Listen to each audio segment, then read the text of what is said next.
நம்மள பல பேர் டெய்லி காலையில் நேரமாக எழுந்திரிக்கணும், இன்னைக்கு கண்டிப்பாக எக்ஸசைஸ் பண்ணிடணும், ஃபோன் நோண்டக்கூடாது, நைட்டு சீக்கிரமாக தூங்கிடணும்னு சொல்லி பல டு டூ லிஸ்ட்டை வச்சுருப்போம். ஆனால் ஒரு நாள் செய்வோம், 2 நாள் செய்வோம், இடையில ஏதாவது ஒரு கேப் விழுந்துரும். அப்படி கேப் மட்டும் விழுந்துருச்சுன்னு வைங்களேன், அவ்வளோதான். அந்த பழக்க வழக்கம் நம்மக்கிட்ட இருந்து காணாமல் போயிடும்.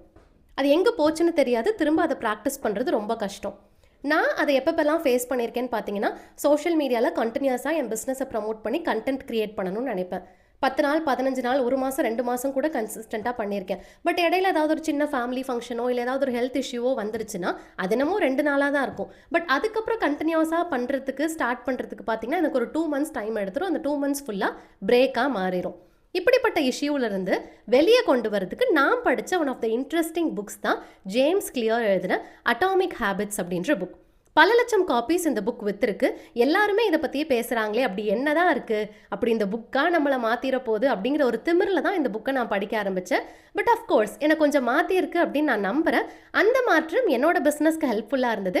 மேபி உங்களோட படிப்புக்கு, உங்களோட ஒர்க்குக்கு, உங்களோட லைஃப்பை இன்னும் கொஞ்சம் பெட்டர் ஆக்கிறதுக்கு அந்த புக் ஹெல்ப்ஃபுல்லாக இருக்கும்னு தோணுச்சு.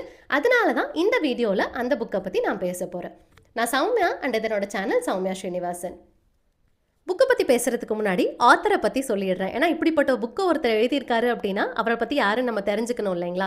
ஜேம்ஸ் கிளியர் அப்படின்றவர் ஒரு சைக்காலஜிஸ்ட்டோ இல்லைனா மேபி பிரெயின் எல்லாம் ஸ்டடி பண்ணிவிட்டு அதை பேஸ் பண்ணி இதெல்லாம் எழுதியிருக்காரு கிடையவே கிடையாதுங்க. அவர் ஒரு சாதாரண பர்சன். அவருக்கு ஹை ஸ்கூலில் ஒரு இன்ஜுரி நடந்துருது. அந்த இன்ஜுரி அவரை பேஸ்பால் விளையாடுறதுலேருந்து தடுத்துருது. ரெக்கவரி டைம் ரொம்ப அதிகமாக இருந்ததுனால அந்த ரெக்கவரி டைமில் அவர் யோசிக்க ஆரம்பிக்கிறாரு, இந்த கண்டினியூஸ் இம்ப்ரூவ்மெண்ட்னா என்னது, எப்படி நம்ம கொஞ்சம் கொஞ்சமாக வெளியே வர்றது, எப்படி நம்மளோட ப்ராக்ரெஸை நம்ம காமிக்கிறதுன்னு சொல்லிட்டு சின்ன சின்ன விஷயங்களை பற்றி அவர் அதிகமாக யோசிக்க ஆரம்பிக்கிறாரு. அதில் தான் இந்த ஹேபிட் பில்டிங் அப்படிங்கிறது வருது, கண்டினியூஸ் இம்ப்ரூவ்மெண்ட்டுங்கிறது வருது, ப்ராக்ரெஸ் அப்படிங்கிறது வருது. ஸோ இது எல்லாத்தையுமே அவருக்கு நியூரோ சயின்ஸ் பேக்ரவுண்டோ சைக்காலஜி பேக்ரவுண்டோ எதுவுமே கிடையாது. பட் அவரோட லைஃப் எக்ஸ்பீரியன்ஸ்லேருந்து இந்த மாதிரி பல இதை யோசிச்சு அவரோட வெப்சைட்டில் அதை எழுதுறாரு. அந்த வெப்சைட்டுக்கு கொஞ்சம் வரவேற்பு இருந்ததுனால அது ஃப்யூச்சரில் புக்காக மாறுது. அந்த புக் இப்போ நம்ம கையில் இருக்குது. புக்கோட பேர்லேருந்து ஆரம்பிப்போம். அது என்ன அட்டாமிக் ஹேபிட்ஸு. ஆட்டம் அப்படின்னாலே மோஸ்ட்லி நியூக்ளியர் பவர் அந்த மாதிரி அழிவை நோக்கி தானே போகும். இதுனா அட்டாமிக் ஹேபிட்ஸ் அப்படின்னு ஒரு புக்குன்னு பார்த்தீங்கன்னா, இந்த புக்கில் ஆட்டம் அப்படிங்கிற வார்த்தைக்கு 2 மீனிங் சொல்கிறாங்க, 2 விதமாக சொல்கிறாங்க. ஃபர்ஸ்ட் என்ன அப்படின்னு பார்த்தீங்கன்னா, ஆட்டம்னா ரொம்ப சின்னது, ரொம்ப ரொம்ப ரொம்ப சின்னது, சின்னதை விட சின்னது சின்னது சின்னது.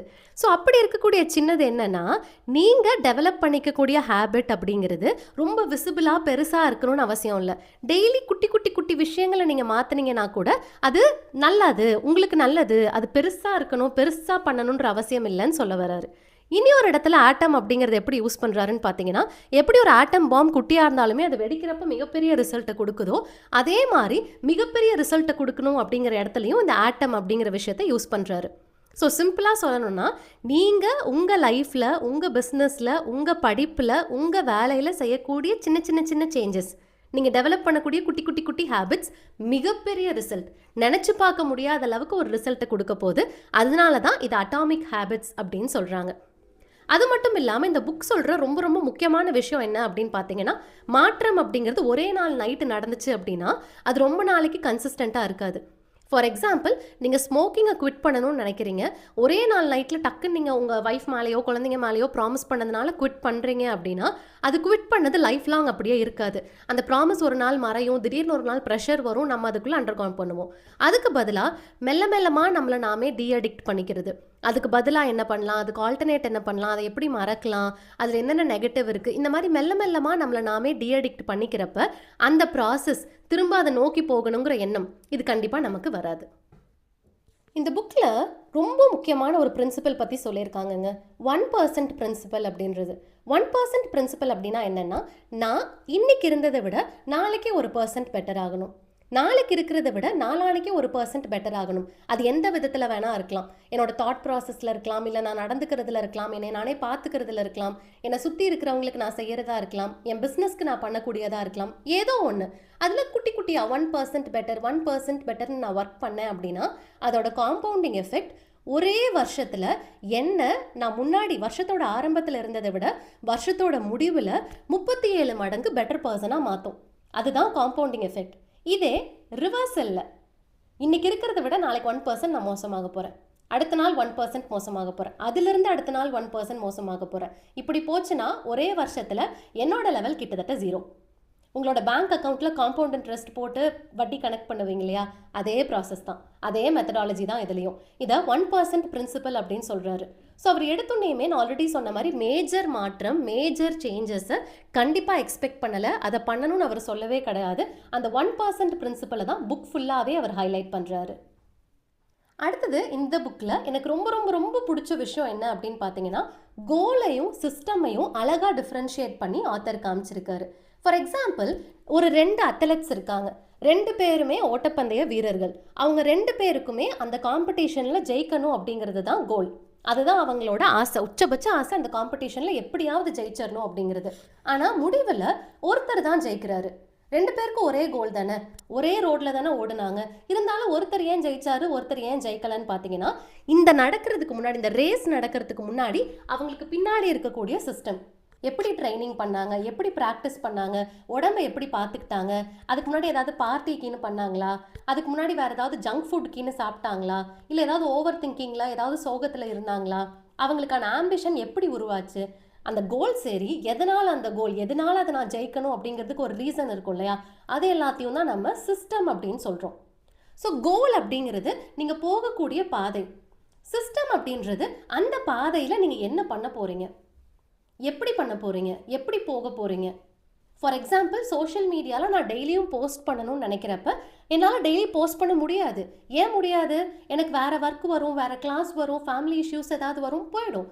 அப்போ நான் அதை மீறியும் டெய்லி போஸ்ட் பண்ணணும்னா எனக்குன்னு ஒரு சிஸ்டம் இருக்கணும். கான்டென்ட்டை நான் முன்னாடியே ப்ரிப்பேர் பண்ணி வைக்கணும், மொத்த மாதத்துக்கான கான்டென்ட் ஐடியாலஜிஸை முன்னாடியே ஜெனரேட் பண்ணணும், பிளான் பண்ணணும், யோசிக்கணும், எழுதணும். இதெல்லாம் நான் பண்ணி வச்சுருந்தேன்னா அந்த 30 நாளைக்கான கண்டென்ட் என்னால் முன்னாடி மாதத்துலேயே எழுதி வச்சிட முடியும். அப்போ ஆப்வியஸ்லி என்ன ஆகும், அந்த 30 நாளில் எந்த ஒரு நாளுமே நான் மிஸ் பண்ணாமல் இருப்பேன். இதுதான் என்னோட சிஸ்டம். இந்த சிஸ்டம் கரெக்டாக இருந்ததுன்னா கோலை ரீச் ஆகுறது அப்படிங்கிறது ரொம்பவே ஸ்மூத்தாக, சிம்பிளிஃபைடாக கொண்டு போகும். அதே மாதிரி அன்சர்டனிட்டிஸ், ரொம்ப ரொம்ப ரொம்ப முக்கியமான விஷயம் இந்த அன்சர்டனிட்டிஸ் தான். ஏன்னா நம்ம போகிற வழியில் என்ன வேணால் நடக்கலாம். அந்த அன்சர்டனிட்டிஸை நான் ஓவர் கம் பண்ணி வரணும். அந்த என்ன வேணால் நடந்தாலுமே நான் அந்த கோலை ரீச் ஆகணும்னா எனக்கு இந்த சிஸ்டம் அப்படிங்கிறது தான் ஹெல்ப் பண்ண போகுது.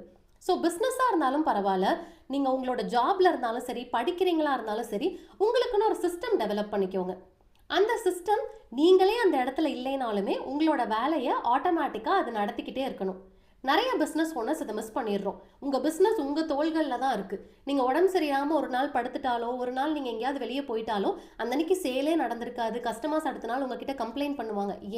ஏன்னா உங்களுக்கு ரீப்ளேஸ்மெண்ட் அந்த இடத்துல நீங்கள் ரெடி பண்ணியே வைக்கலன்னு அர்த்தம். சிஸ்டம்ஸை நம்புங்க, கோல் ஆட்டோமேட்டிக்காக உங்களை நோக்கி வரும் அப்படிங்கிறத இந்த புக்கில் ரொம்ப அழகாக எம்ஃபசைஸ் பண்ணியிருக்காங்க. இந்த புக்கோட அழகான கருத்து பற்றி உங்கள்கிட்ட சொன்னேன். ஒரு ஆழமான கருத்து இருக்குது, அதை பற்றி பேசுவோமா? அது என்ன அப்படின்னு பார்த்தீங்கன்னா, ஐடென்டிட்டி பேஸ்ட் ஹேபிட்ஸ்.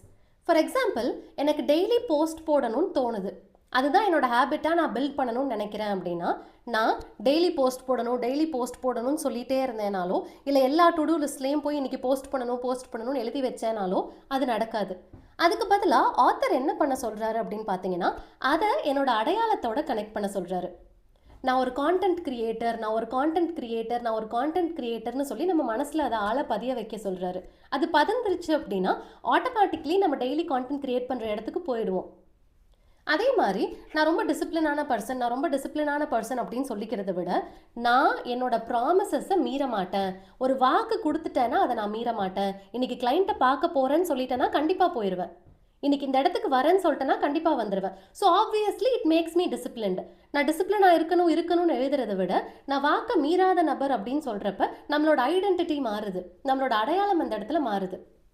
நான் நான் இன்னைக்கு கோவப்படக்கூடாதுன்னு சொல்லிட்டு இருக்கிறத விட, நான் யாரையும் காயப்படுத்தாத ஒரு நபர், யாரையும் ஹர்ட் பண்ணாத ஒரு நபர் அப்படிங்கிற அடையாளத்தை நமக்கு நாமே கொடுத்துக்கிட்டோன்னா ஆப்வியஸ்லி நம்ம கோவப்பட மாட்டோம். கோவப்பட்டா அவங்க ஹர்ட் ஆவாங்கன்னு நமக்கு தெரியும். அவங்கள தூக்கி எறிஞ்சு பேச மாட்டோம், கெட்ட வார்த்தைகள் யூஸ் பண்ண மாட்டோம், அடிக்க போக மாட்டோம். இது எந்த பிரச்சனையுமே இல்லாமல் சால்வ் ஆகிடும். ஸோ உங்களோட ஹேபிட் பில்டிங் எப்படி இருக்கணும்னு பார்த்தீங்கன்னா, நீங்கள் என்ன பண்ணணுங்கிறத சொல்லிகிட்டே இருக்காதீங்க. உங்களை மற்றவங்க எப்படி பார்க்கணும், உங்களை நீங்கள் எப்படி பார்க்கணும், என்ன அடையாளத்தை உங்களுக்கு நீங்கள் கொடுத்துக்க விரும்புகிறீங்க. இது ரொம்ப ஆழமான வேர்டுங்க. எனக்கு நானே கொடுத்துக்க விரும்ப அடையாளம் என்னது, நான் யாரு? இது ரொம்ப ஆழமான கொஸ்டின். நான் யாருன்னு கேட்குறப்ப நான் சௌமியான்னு சொல்லலாம், நான் அது பண்ணுறேன் இது பண்ணுறேன்னு சொல்லலாம். பட் ஆழமாக நான் யார் அப்படின்னு பார்க்குறப்ப நம்மளோட கேரக்டர், நம்ம எப்படிப்பட்ட நபர் அப்படிங்கிறது தான் முன்னாடி வரும். ஸோ இந்த ஹேபிட் பில்டிங் அந்த ஆழமான கேரக்டர் கூட ரிலேட் ஆகுறப்ப ஆட்டோமேட்டிக்கலி நம்மளோட ஹோல் பர்பஸுமே மாறிடும். சரி, ஹேபிட்டை பில்ட் பண்ணுன்னு சொல்கிறீங்க, எப்படி பண்ணுறது? அதை யார் சொல்லுவா? அதையும் ஆத்தரே சொல்லிட்டாருங்க. அந்த கஷ்டத்தையும் அவர் நமக்கு கொடுக்கல. 4 லாஸ் ஆஃப் ஹேபிட் பில்டிங் அவர் சொல்கிறாரு. ஒரு ஹேபிட்டை நீங்கள் பில்ட் பண்ணணும்னு நினைக்கிறீங்கன்னா 4 விஷயங்கள் நீங்கள் ஃபாலோ பண்ணணும்னு சொல்ல வராரு. அந்த 4 என்ன அப்படின்னு பார்த்தீங்கன்னா, first one, make it obvious. Second, make it easy. Third, make it attractive. Fourth one, make it satisfying. இதே ரிவர்ஸ் பண்ண சொல்கிறாரு. ஒருவேளை ஆல்ரெடி இருக்கிற பழக்கத்தை நீங்கள் விடணும்னு நினைக்கிறீங்க அப்படின்னா இதை அப்படியே ரிவர்ஸ் பண்ண சொல்கிறாரு. மேக் இட் ஈஸிங்கிற இடத்துல மேக் இட் டிஃபிகல்ட் போட சொல்கிறாரு. மேக் இட் அட்ராக்டிவ்ங்கிற இடத்துல மேக் இட் அன்அட்ராக்டிவ்னு போட சொல்கிறாரு. மேக் இட் ஆப்வியஸ் அப்படிங்கிற இடத்துல மேக் இட் இன்விசிபிள்னு போட சொல்கிறாரு. மேக் இட் சாட்டிஸ்ஃபைங் இருக்கிற இடத்துல மேக் இட் அன்சாட்டிஸ்ஃபைங்னு போட சொல்கிறாரு. அப்படியே ரிவர்ஸ் பண்ண சொல்கிறாரு. இதை பண்ணால் நம்மளோட ஹேபிட் பில்ட் ஆயிரும். இப்போ டீட்டெயில்டாக ஒன்று ஒன்றா எப்படி நம்ம பில்ட் பண்ண போகிறோங்கிறத பார்க்கலாம். First law, make it obvious. முக்காவாசி ஹேபிட், அதாவது நம்ம பண்ணணும்னு நினைக்கக்கூடிய ஒரு விஷயம் சீக்கிரம் ஃபெயில் ஆகி போகிறதுக்கு, அதை அப்படியே நம்ம விட்டுட்டு போகிறதுக்கு முக்கியமான ரீசன் என்னன்னு சொல்கிறாங்கன்னு பார்த்தீங்கன்னா, அந்த ட்ரிகர் வந்துட்டு இன்விசிபிளாக இருக்குது, வெளியே தெரியாமல் இருக்குது. இப்போ நான் டெய்லியும் எந்திரிச்சு எக்ஸசைஸ் பண்ணணும், அரை மணி நேரம் நான் நடக்கணும் அப்படின்னு சொல்கிறது இன்விசிபிள். அதை நான் எப்படி ஆப்வியஸ் ஆக்கலாம் அப்படின்னு பார்த்தீங்கன்னா, டெய்லி காலையில் 6:30 மணிக்கு எந்திரிக்க போகிறேன். எந்திரிச்ச உடனே என்னோட பெட்ரூம்லேயே 30 மினிட்ஸ் எக்ஸசைஸ் பண்ண போகிறேன். இந்த இடத்துல தெளிவாக என்னோட பிளானரை எனக்கு நானே சொல்லிக்கிறேன், என் மைண்டுக்கு நானே சொல்லிக்கிறேன். அப்போ அந்த பிளான் அந்த இடத்துல ஆப்வியஸாக கிளியராக தெளிவாக வந்துடுது. டெய்லி புக் படிக்கணுமா, ஆனால் படிக்க முடியலையா, நீங்கள் என்ன பண்ணலாம்? டெய்லி காலையில் எந்திரிச்ச உடனேயுமே காஃபி குடிச்சிட்டே ஒரு புக்கு படிக்க போகிறேன். இதை ஹேபிட் ஸ்டாக்கிங் அப்படின்னு சொல்கிறாரு. ஆல்ரெடி நான் பண்ணிட்டு இருக்கிறது காஃபி குடிக்கிறதுங்கிற ஹேபிட், அது கூட நான் ஸ்டாக் பண்ணுறது புக் படிக்கிறது. ஒன்று எனக்கு ரொம்ப பிடிச்ச விஷயம், இன்னொன்று எனக்கு பிடிக்காத விஷயம், ரெண்டையும் சேர்த்து ஒன்றா பண்ணுறப்ப ஆப்வியஸ்லி அது ரெண்டும் கலந்த ஒரு காமன் ஹேபிட்டாக மாறிடும். ஸோ இனிமேல் காஃபி கப்பை நான் லெஃப்ட் ஹேண்டில் எடுத்தேன்னா ஆப்வியஸ்லி புக்குங்கிறது என் ரைட் ஹேண்டுக்கு வந்துடும். Second law, make it attractive. நம்ம எல்லாருக்குமே அட்ராக்டிவான விஷயங்கள், அழகான விஷயங்கள், பிடிச்ச விஷயங்கள் பண்ணணும் தான் தோணும். ஆனால் இந்த ஹேபிட் முக்கால்வாசி பார்த்தீங்கன்னா நமக்கு பிடிக்காத விஷயம், வராத விஷயம், கஷ்டமான விஷயமாக தான் இருக்கும். இப்போ எப்படி அதை அட்ராக்டிவாக மாற்றுறதுனா, எனக்கு பாட்டு கேட்குறது பிடிக்கும்னு வைங்க, நான் என்ன பண்ணலாம்? நான் இன்னைக்கு நடந்துகிட்டே பாட்டு கேட்க போகிறேன். அப்போ அந்த நடக்கிற ப்ராசஸ் எனக்கு பிடிச்ச பாட்டு கேட்குறதுனால அழகாக மாறிடுது. அந்த பாட்டோட லிரிக்ஸு, நான் சுற்றி பார்க்குற 2 சைடு இருக்கக்கூடிய வயல்வெளியோ, செடியோ, கார்டனோ, ஏதோ ஒன்று, இல்லை ஆப்போசிட்டில் என்னைய பார்த்து சிரிக்கிற ஒரு சின்ன குழந்தை, அது கூட கனெக்ட் ஆகிற ஒரு லிரிக்ஸு, இதெல்லாம் நடக்கிறப்ப அந்த ப்ராசஸ் எனக்கு அட்ராக்டிவ் ப்ராசஸாக மாறிடும். நீங்கள் ஒரு பிஸ்னஸ் ஓனராக இருக்கீங்க, இதை பேக் பண்ணணும்னு ரொம்ப நாளாக நினச்சிட்டே இருக்கீங்க. பட் ப்ராப்பராக உங்களோட ஷெல்ஃப்ஸ் எல்லாம் அரேஞ்ச் பண்ணி பேக் பண்ணவே உங்களால் முடியலை அப்படின்னா நீங்கள் என்ன பண்ணலாம்? உங்களுக்கு பிடிச்ச யூடியூபரோட ஒரு வீடியோவோ ஒரு பாட்காஸ்ட்டோ ப்ளே பண்ணி விட்டுட்டு அதை கேட்டுக்கிட்டே இதை பேக் பண்ணுறப்ப அந்த 30 நிமிஷம் முடியறதுக்குள்ளே இங்கே முக்கால்வாசி மேலே முடிஞ்சிருக்கும். அப்போ உங்களுக்கு அந்த பேக்கேஜிங் அப்படிங்கிறது என்ஜாயபிள் ப்ராசஸாக, அட்ராக்டிவ் ப்ராசஸாக மாறிடுது. இது again applies to relationship also. அவர் சொல்கிறது மற்ற விஷயங்களுக்கு சொல்லியிருக்காரு, இதை நான் ரிலேஷன்ஷிப்பு கூட அப்ளை பண்ணுவேன். ஃபார் இன்ஸ்டன்ஸ், இப்போ ஹஸ்பண்ட் அண்ட் ஒய்ஃப்குள்ளே டைம் சரியாக ஸ்பெண்ட் பண்ணுறதில்ல, எங்களுக்கு காமன் டைம் கிடைக்கிறதில்ல, உட்காந்து பேச முடியறதில்ல, இந்த மாதிரி டிஃபிகல்ட்டிஸ் இருக்கிறப்பயுமே நம்ம 2 பேருக்குமே பிடிச்ச ஒரு டாஸ்க்கை காமன் டைமில் பேசிக்கிட்டே நம்ம பண்ணலாம். ஃபார் எக்ஸாம்பிள், நான் குக் பண்ணுறேன், யூஆர் டூயிங் கிளீனிங் அப்படின்னா 2 பேரும் பேசிக்கிட்டே பண்ணலாம். கிட்ட எடுத்துகிட்டு வந்து வச்சுருவோம். அமைதியாக நான் பாட்டு கேட்டுட்டு நீ பாட்டு கேட்டுட்டு பண்ணுறதுக்கு பதிலாக கேட்டுகிட்டே பண்ணுறப்ப அந்த ப்ராசஸ் அப்படின்றது ரொம்ப அட்ராக்டிவாக மாறிடுது அப்படின்றது can apply to relationships as well. அட்ராக்டிவான விஷயங்கள் பண்ணுறப்ப ஜாலியாக, சூப்பராக, ஹாப்பியாக பண்ணுவோம். அந்த ஹேபிட் நமக்கு போர் அடிக்காது. தேர்ட் விஷயம், மேக் இட் ஈஸி. எடுத்த உடனே கஷ்டமான ஹேபிட்டை உங்களோட ட்ராக்கரில் எழுதாதீங்க, அது கண்டிப்பாக பண்ண மாட்டோம். 30 மினிட்ஸ் எக்ஸசைஸ் பண்ணியே ஆகணும், ஒரே வாரத்தில் ஒரு புக்கு படித்தே ஆகணும், வாய்ப்பே இல்லைங்க. அதுக்கு பதிலாக நீங்கள் என்ன பண்ணலான்னு பார்த்தீங்கன்னா, பெட் டைமுக்கு முன்னாடி ஒரு பேஜ் நான் படிப்பேன், ஒரு 2 நிமிஷம் நான் படிப்பேன், விச் எவர் இஸ் கம்ஃபர்டபுள். அதே மாதிரி டெய்லி ஒரு 2 நிமிஷம் வீட்டுக்குள்ளேயே நடப்பேன், ஒரு 10 நிமிஷம் ஃபோன் இல்லாமல் இருப்பேன். இந்த மாதிரி ரொம்ப சிம்பிளான விஷயங்கள், ரொம்ப குட்டி குட்டியான விஷயங்களை 2 மினிட்ஸ் பண்ணுவேன், ஒரு ½ அன் ஹவர் பண்ணுவேன். அந்த மாதிரி எது சிம்பிளான டைமோ, எது உங்களுக்கு கஷ்டம் தெரியாதோ, அலுப்பு தெரியாதோ, போர் அடிக்காதோ, அந்த மாதிரி டைமில் அதை பண்ண ஆரம்பிங்க. இப்போ தூங்குறதுக்கு முன்னாடி ஜஸ்ட் ஒரு 2 மினிட்ஸ் நான் புக் படிக்கிறேன் அப்படின்னா டெய்லி அந்த 2 மினிட்ஸ் நான் பண்ணுறப்ப புக் படிக்கிறதுக்கு நான் பழகிடுவேன். அதை எப்படி படிக்கணும் எப்படி வாசிக்கணுங்கிறதுக்கு பழகிடுவேன். ஸோ அப்போ ஆப்வியஸ்லி 1 மாதம் கழிச்சு 2 மாதம் கழிச்சு எனக்கு போர் அடிக்கிறப்ப சரி புக் படிக்கலாம்னு தோணும். ட்ராவல் பண்ணுறப்ப சரி புக் படிக்கலாம்னு தோணும். தனியாக இருக்கிறப்ப புக் படிக்கலாம்னு தோணும். கடைசியில் அது என்னவாகும்னா இந்த புக் இன்னைக்கு படிக்கலாங்கிறதுக்காகவே ஒரு நாளையே அலாட் பண்ணலாம்னு தோணும். That is how you build your habits. கொஞ்சம் கொஞ்சமாக சேர சேர ஃபஸ்ட்டு அதை ஈஸி பண்ணிவிட்டு பிடிக்க வச்சுட்டு அதுக்கப்புறம் அதை நம்மளோட டெய்லி டாஸ்க்காக மாற்றிட்டிங்கன்னா அந்த டாஸ்க் இல்லாமல் நீங்கள் இல்லை அப்படிங்கிற மாதிரி மாறிடும். லாஸ்ட் விஷயம், மேக் இட் சாட்டிஸ்ஃபையிங்.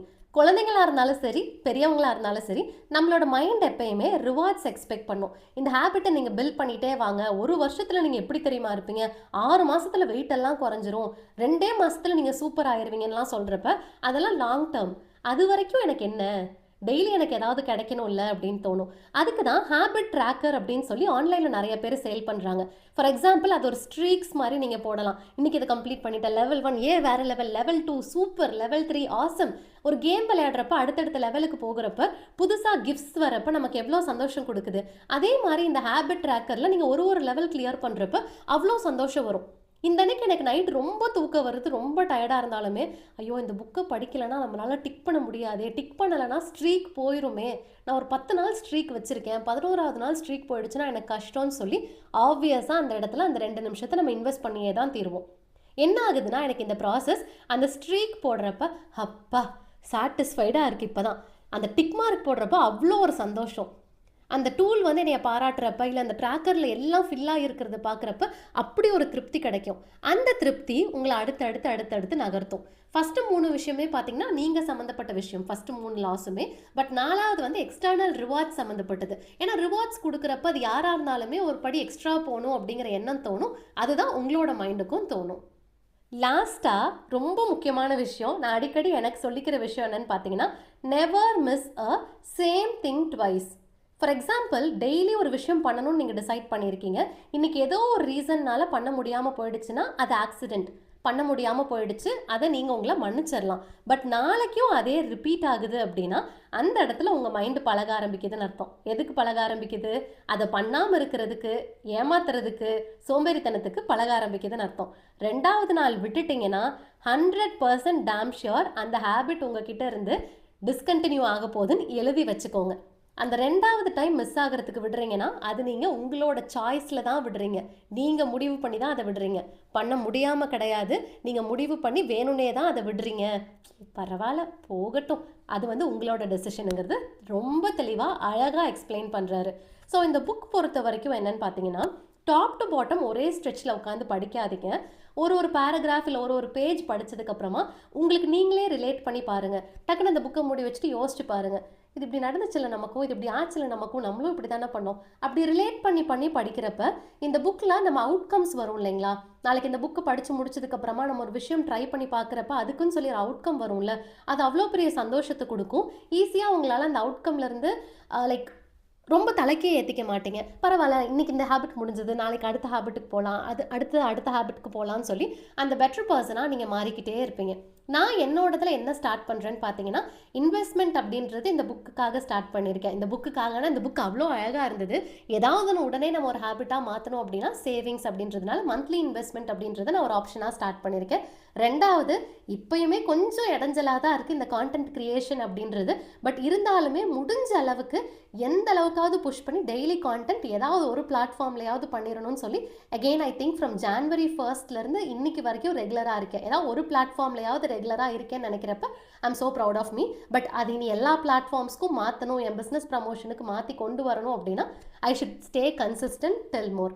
ஸோ இந்த வீடியோ உங்களுக்கு யூஸ்ஃபுல்லாக இருந்திருக்கும்னு நினைக்கிறேன். அகெயின் நான் ஆத்தருக்கு ஜஸ்டிஃபை பண்ணியிருக்கேன்னு நம்புகிறேன். In case I have made any mistakes அப்படின்னா I'm extremely sorry for it. Thank you for வாட்சிங் திஸ் வீடியோ. பை.